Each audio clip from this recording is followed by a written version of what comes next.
Black-capped Chickadee, I think female because it never sang, but it vocalized constantly as it flitted about.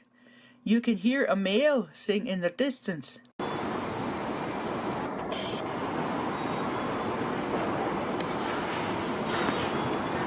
It found its nest from last year and cleaned it out. For a few seconds it scratched out old debris, then it flew away and came back to work some more.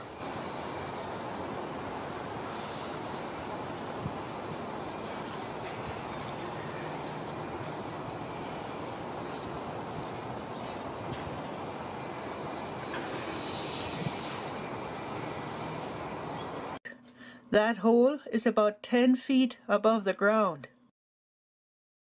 What's in it? Just tree innards.